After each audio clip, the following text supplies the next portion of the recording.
The air smelled like pine, wood smoke, and winter. Rows of evergreens stood dusted in snow, their branches twinkling with strands of golden lights. For most people, it was just another Christmas tree farm. For Harper Lane, it was home, and heartbreak wrapped in tinsel. She hadn't been back to Pine Hollow in 5 years. Not since her father passed. Not since she'd moved to Chicago to chase her career as an architect. But when the lawyer called to say the farm's finances were crumbling, she had no choice but to return. The old wooden sign still swung in the wind, Lane Family Christmas Trees, since 1974. It made her chest tighten. Her father used to stand right beneath it every December, greeting every family with the same line: "Find the tree that feels like home." Now, as Harper stepped from her car, she wasn't sure she'd recognize what home felt like anymore. The farmhouse looked smaller, the red barn older, but the trees, the endless stretch of them, still carried that quiet kind of beauty.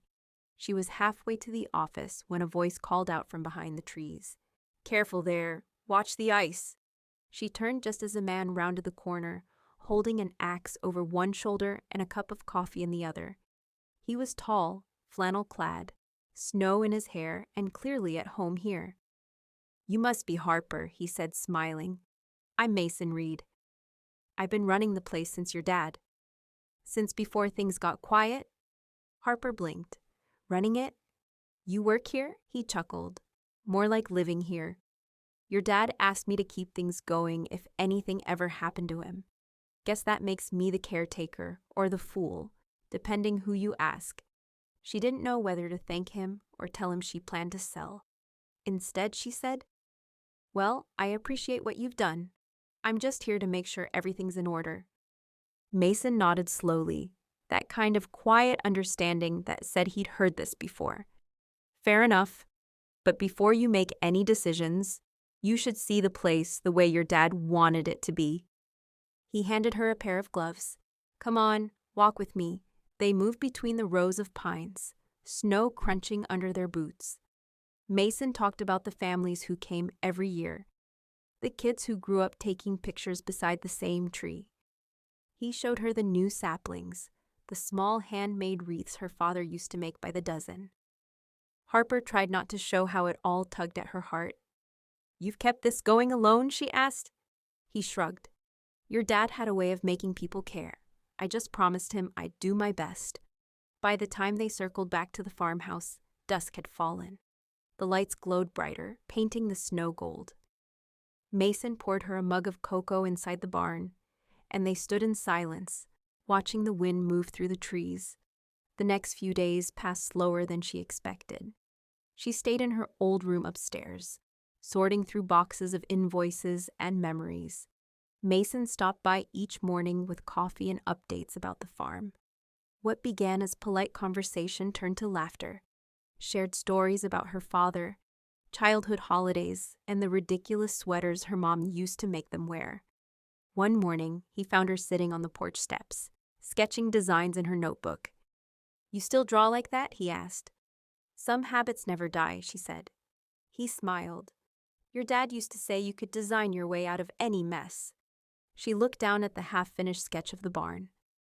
"Maybe. But I couldn't design my way out of losing him." He was quiet for a moment before saying, "He'd be proud you came back." That afternoon, Mason convinced her to help string lights around the big spruce at the center of the farm. They laughed when the ladder slipped, when their gloves tangled in the cord, when her hair caught snowflakes like tiny diamonds. By the time the last bulb flickered to life, the tree shone like a beacon against the night sky. Mason stood beside her, breath visible in the cold. "Your dad and I started this tradition," he said softly. "Every year we'd light the tree the night before the season opened. He said it reminded him that no matter how dark things get, there's always light if you look for it." Harper swallowed hard. "He told me that once, too." When she turned, Mason was watching her, not like he was waiting, but like he was remembering something he hadn't meant to. They were standing close now, close enough that she could feel the heat radiating from him against the cold air.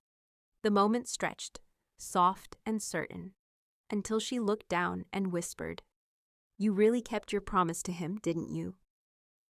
I tried, Mason said, but I think part of it was waiting for you to come home. The words hit something deep inside her, that fragile space between grief and hope. She didn't answer, just reached for his hand. His fingers brushed hers, rough and warm, grounding her in a way she hadn't felt in years. The next morning brought laughter instead of hesitation.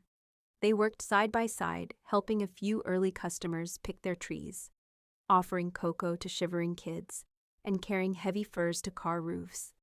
Every time she caught his eye, he smiled, that quiet, knowing kind of smile that made her heart skip. When the day wound down, snow started falling again, thick and soft. They stood under the twinkling lights, surrounded by rows of trees glowing like stars. Harper looked up at him, cheeks pink from the cold. You know, she said softly, this place doesn't just feel like my dad's anymore.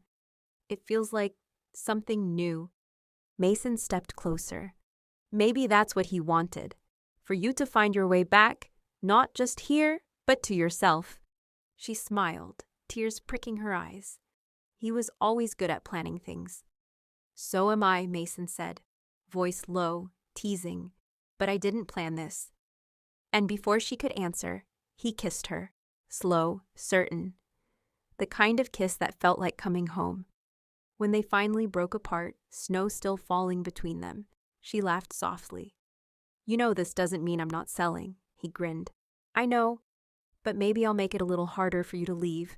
She smiled, brushing snow from his coat. Consider it working. The lights glowed brighter, the world hushed around them.